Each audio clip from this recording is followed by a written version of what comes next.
everyone, this is Amber with Left Side Travel, and my family and I just got back from an awesome trip down to 30A, Santa Rosa Beach, Florida, and I can't wait to share a few tips and some highlights of our trip with you.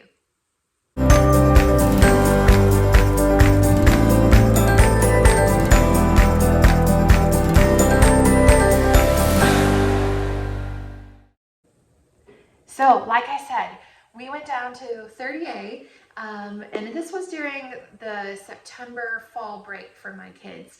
So it was off season a bit, but it was so lovely.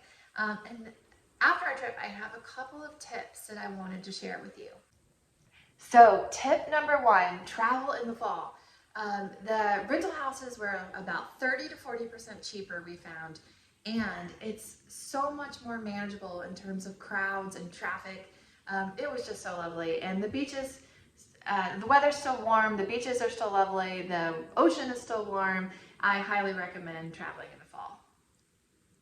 Tip number two, bring bug spray if you're going in the fall.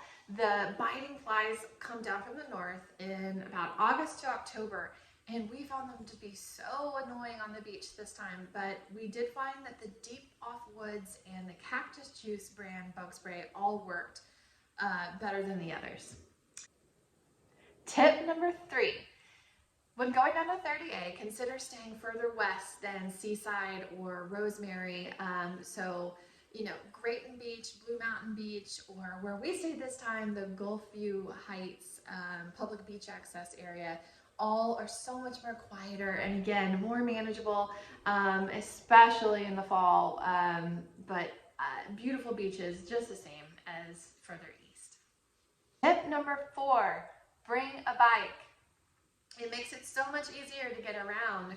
Traffic can be a little hairy, and finding a parking place in particular can be really annoying. So a bike is the way to go.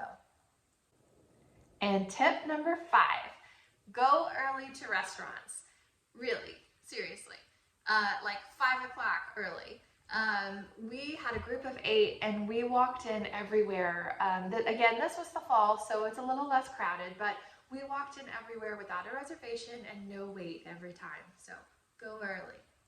And on to a few highlights. Admittedly, I was having too much fun to remember to take photos everywhere we went, but I did capture a bit and wanted to share those with you guys. So as usual, we had some delicious food, and Stinky's is always a crowd favorite with my family. The food's always solid, and the kids love going to watch the turtles on the big lake out back.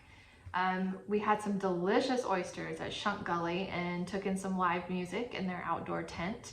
And then one night we drove over to Destin and ate dinner on the outdoor patio at Dewey's Harborside, and that overlooks the harbor. Great view. You can walk to the Harbor Walk Village where there's some shopping and tons of activities for kids. Think, zip lining and cotton candy and all kinds of fun stuff for them to do. And then back over at Blue Mountain Beach, we also ate at Blue Mabel, and that was for dinner one night. We had some really tasty food, including some calamari and a wedge salad. And of course, you can't spend time at the beach without going to get ice cream at least once. And one of our favorites, especially for the kids, is Blue Mountain Creamery at Blue Mountain Beach. And they have a really robust list of flavors, and they don't skimp on the toppings. Overall, you can't beat the Santa Rosa Beach area. There are tons of great restaurants, shopping options, things to do, and of course, a beautiful, beautiful beach. So that's it. This was Amber with Left Side Travel, and if you are ready to start planning your next vacation, then click the link down below for a free consultation. All right, have an amazing day.